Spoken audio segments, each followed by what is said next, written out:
all need tools to help us manage those. Our next session, What is Reiki?, provides an introduction to one of those strategies. Twyla Adams, well known to many of us, is a motivational speaker, an athlete, a retired licensed onyxologist, a teacher, and an Army veteran. Since 2005, she's used and taught Reiki, and we're really pleased to have her here today to share her expertise with us. Welcome, Twyla. Okay, hello everyone. Thank you for putting this together and joining the PVA Empowerment Women's Veterans Seminar. Wish we could all be together, but we are at heart. And thank you, Marissa, Cheryl, Hannah, and everyone for putting this together. Just for a few minutes, I'm going to do my best to share some information about Reiki. You probably have already heard of it, and other modalities to help you manage stress and relax. We're going to talk about what is Reiki, share a little bit about the history and the origin, share my Reiki experience, and steps to take before a Reiki session. You can do the next slide. So what is Reiki? Reiki is a Japanese method of stress release that induces relaxation, minimizes stress, and promotes healing in our bodies. That's what Reiki is. Reiki also is, simply put, energy work. It's where a practitioner learns to harness that energy and create a relaxing, calming, peaceful space for you just to relax and let go of everything that seems to be driving you to the negative stress in your life. It follows no dogma, no religion, and it can be shared from a distance, and it also can be shared in person. Today, a little bit later, in one of the steps that I mentioned, I'm going to ask you to embrace the 5 Reiki principles. And this will be, as I said, from a distance because we're not together. A little bit about the history. Next slide, please. The legend and the story of Reiki began long before the 1800s. It was also thought that it was still practiced and being used, but it wasn't being shared as much from one generation to the other. So it lost a little bit of its power and its sting. But then in 1800s, Dr. Yeshua reintroduced Reiki. Later on, Dr. Yeshua appointed Dr. Hitachi as a Grand Master and introduced Reiki in different ways along the process so that more people could be involved. Next slide. Dr. Takata introduced Reiki to the Western world. She appointed other grandmasters in 1922, and she was the first female to embrace Reiki. Now, through your research, and you look up this word, you're going to find a whole history and legends and information that will answer some of your additional questions.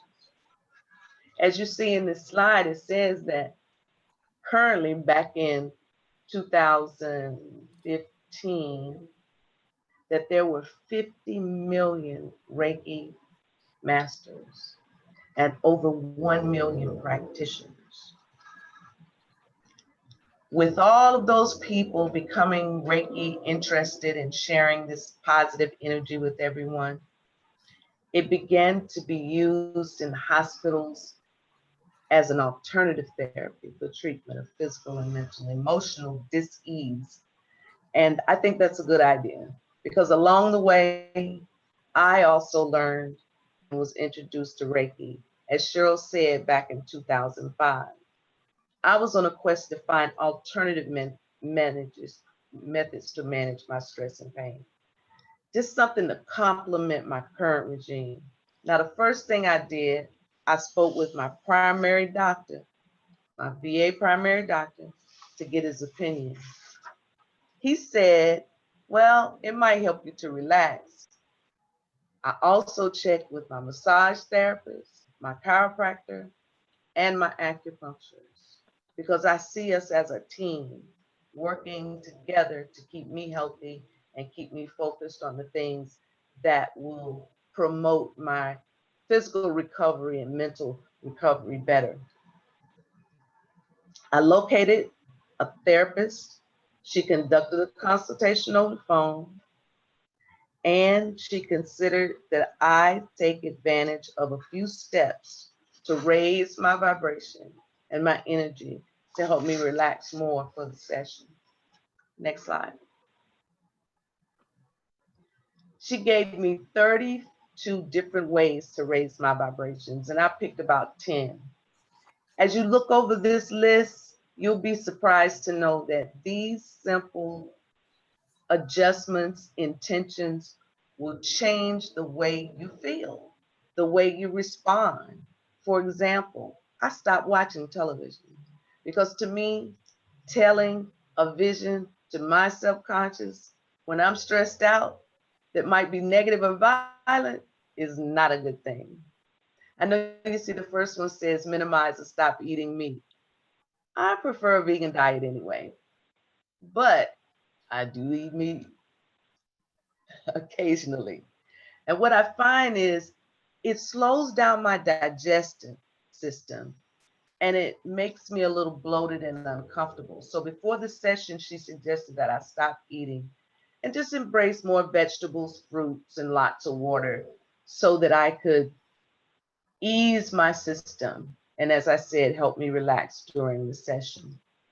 One of the most important things I see also on this list is forgive everyone, including yourself. Take those 5 deep breaths, watch a sunset at least once a week, and buy yourself a gift. My daddy used to say, when you get paid, buy yourself a piece of bubble gum, anything. It doesn't have to be an expensive gift, just something to show yourself appreciation for a week well done. Next slide. Now I want to talk a little bit about what Reiki is and what happens during the full session. As you can see, it's different from a massage. It does not require touch. However, it can be as relaxing as a massage. The first thing she did in her consultation was she told me to make sure that when I arrive on that day, that I dress comfortably. You remain fully clothed during the session. All you need to do is really relax and take a much needed nap. That's basically all you need to do, other than those things I mentioned to help raise your vibration. While you're relaxing, whether you're seated or reclining or on a massage table, that practitioner will hold their hands over your body and embrace the 7 chakras in your body. I know some of you are saying, chakras, what is that? Well, they're the endocrine system. They're the energy systems in your body that are connected to the endocrine glands in the body. And sometimes they get a little bit out of balance. And Reiki can help assist you with balancing some of those areas and make you feel better and give you more consciousness.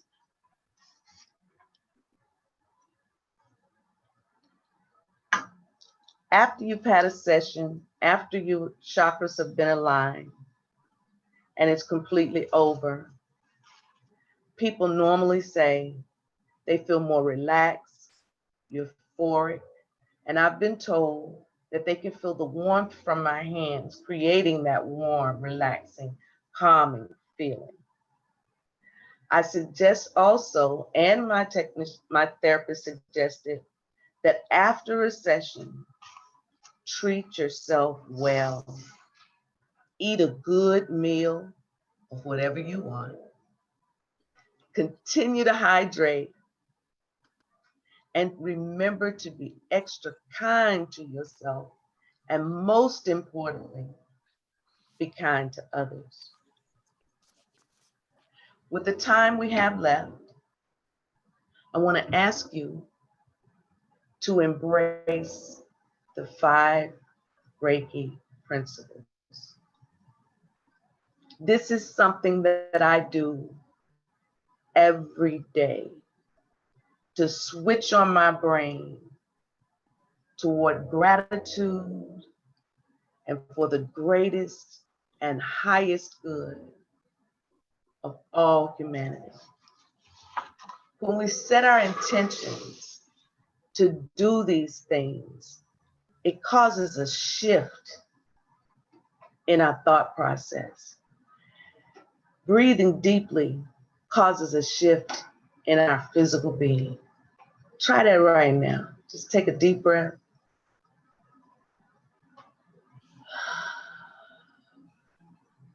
Slowly blow it out. If you're like me, you can feel your shoulders relaxing. You can feel your thoughts coming to a calm, easy place. That's what happens when you take a deep breath. And in all of the presentations that have presenters that have gone before me, we've talked about breathing, self-awareness, relaxation, intentionally planning and scheduling time for yourself by turning off that phone. Trust me, you deserve it. You've been through a lot each and every day, and especially in the climate that we live in right now. The energy seems to be so erratic. We can make a choice each day to step outside of ourselves and embrace these principles. Next slide, please. Now, all I want you to do is right where you are, relax. You don't have to close your eyes or do anything special. Just relax and listen to my voice. I want you to release all of your past, all of your negative fears, human relationships, self-image, even your future, and your human desires. And hold these thoughts peacefully in your mind. Take a deep breath for me.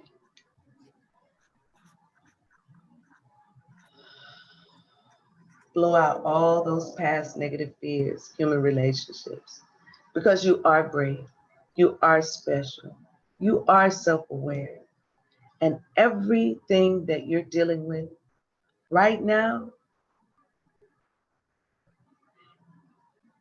you can make it. Listen to my voice as I share these simple principles. Just for today, I will be kind to every living thing. Being kind brings love into your will, into your being. Just for today, I will not be angry. Letting go of anger brings peace into your will, into your mind. Take a deep breath.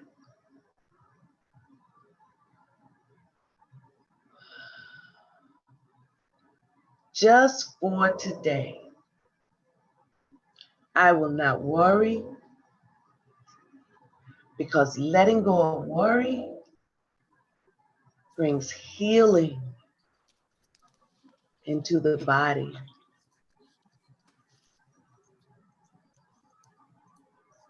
Just for today, I will be grateful. Being thankful brings joy into the spirit. And finally, take a deep breath with me. Just for today, I will do my work honestly. Working honestly, believe it or not, brings abundance into the soul. I hope that I have briefly introduced you to Reiki and introduced you to other ways to switch off the negativity and focus on the positive by embracing these 5 principles. Next slide. If you have any questions for me, I'm here to answer. Thank you, Twyla. You're welcome. I feel bad to sort of interrupt the piece here, but No problem. we did have a couple questions. Do spiritual baths help? Tracy asks. Spiritual baths. Now, I just do Epsom salt and some Mr. Bubble. And I relax and I think about the things that I have projected for myself. When you say spiritual bath, I think that that may relate to you enjoying your bath in the context of your belief and your perception. Thank you. And the second one, Cheryl asks, how do you find a qualified practitioner? If not, can you learn by yourself? Reiki is taught in weekend sessions. Reiki 1, and then after where you learn to serve yourself and others, and then you wait at least sometimes 6 months to a year, and so that you can live with Reiki and embrace it, and then go on to Reiki 2. It's not something you teach yourself, but it is something that we believe that everyone is born with. Everyone has the ability to share positive and encouraging energy with someone else. So finding a technician is something that happens along your journey to seek this type of therapy. In other words, I met my technician, and when I did, we knew that we connected. Through conversation, we connected, and I knew that she was the one for me. So use your intuition, use your emotions and your judgment to find someone who fits with you. They're out there. And if the first one that you don't feel comfortable with, then be sure to move on to the next. It's like finding a massage therapist. Just make sure you feel comfortable with the person that you're connecting with. Because my Reiki teacher and I are connected for life. I call on her, she calls on me, and she's also become my best friend. I hope that helped. Marissa? Thank you, Twyla. Now we will take our scheduled break and we will return in about 15 minutes for our next session. Thank you, Marissa. So everyone can please stay on. Thank you, Twyla. Mm-hmm.